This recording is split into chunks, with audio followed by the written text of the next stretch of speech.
ఆదిలాబాద్లో గాంధీ పార్క్ అభివృద్ధికి ప్రత్యేక చర్యలు తీసుకుంటున్నట్టుగా కలెక్టర్ రాజేష్ సిసా తెలిపారు. పార్కులో గత కొన్నేళ్లుగా నిలిచిపోయిన చిన్నారులు రైలును ఆదివారం MLA Payal Shankar, municipal chairperson Bandari అనూష్తో కలిసి ప్రారంభించారు. పార్క్ వచ్చే పట్టణ గ్రామీణ ప్రజలకు మరింత ఆహ్లాదకర వాతావరణం కల్పించేందుకు ప్రత్యేక ప్రణాళిక సిద్ధం చేసినట్టుగా కలెక్టర్ చెప్పారు.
నమస్కారం. ఈ రోజు గౌరవ శాసనసభ్యులు పాయల్ శంకర్ గారు, మున్సిపల్ చైర్పర్సన్ గారు బండారి అనూష గారు, కౌన్సిలర్స్ అందరూ, డిస్ట్రిక్ట్ కలెక్టర్ గారు, సో అందరు కలిసి మనం ఏవైతే పిల్లల సందర్భంగా ట్రైన్ ఉన్నాయో మళ్ళీ అది కొంత రిపేర్ వర్క్ చేసి మళ్ళీ అది ప్రారంభించడం జరిగింది. సో ఇది చాలా రోజుల నుంచి మళ్ళీ పెండింగ్ లో ఇది ఒక ట్రైన్ ఏవైతే మళ్ళీ నాన్ ఫంక్షనల్ దిశలో ఉండేది, మరి ఇది తీసుకొని రావడం జరిగింది. సో ఇది ఒక అందరూ కలిసి ఒక చిన్న ఎఫర్ట్ బేసికల్ గా పార్క్ లో ఉన్న ఏవైతే ఫెసిలిటీస్ ఉన్నాయో అది ఇంప్రూవ్ చేయడానికి.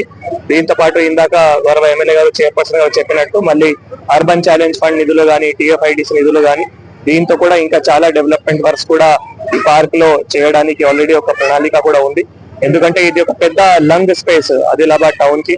ఇక్కడ ఆదిలాబాద్ టౌన్ లో మళ్ళీ ఆదిలాబాద్ టౌన్ తో పాటు మళ్ళీ చుట్టుపక్కల విలేజెస్ నుంచి కూడా ఇక్కడికి వచ్చి మళ్ళీ ఏవైతే ఇక్కడ పార్క్ సందర్భంగా స్వింగ్స్ కావచ్చు, లేదు రైడ్స్ కావచ్చు, అవి అన్ని కూడా పిల్లలు కానీ తర్వాత పెద్దలు కానీ కూడా ఎంజాయ్ చేస్తున్నారు. కాబట్టి దాని దిశలో మరి ఒక ప్లాన్డ్ మేనర్ లో అవి అన్ని కూడా అమలు చేస్తూ ఈ సర్వీసెస్ ఇంప్రూవ్ చేస్తూ, ఎందుకంటే ఎంటర్టైన్మెంట్ ఫెసిలిటీ తప్పకుండా ప్రతి ఒక్క టౌన్ లో అటువంటి ఉండాలి. దాంతోనే మళ్ళీ చాలా మంది కూడా వచ్చి, అది సమ్మర్ హాలిడేస్ కావచ్చు, లేదు జనరల్ హాలిడేస్ కావచ్చు, అక్కడికి వచ్చి వాళ్ళు ఎంజాయ్ చేయడానికి ఆస్కారం ఉండాలి. కాబట్టి ఆ దిశలో కూడా మళ్ళీ ఎమ్మెల్యే గారు సూచన, అండ్ తర్వాత చైర్పర్సన్ గారు ఏవైతే ఇందాక చెప్పారో తప్పకుండా అది కూడా అమలు చేసి ఇంకా పార్క్ లో ఫెసిలిటీస్ కూడా ఇంప్రూవ్ చేస్తాము అందరికి కూడా తెలియజేస్తాం.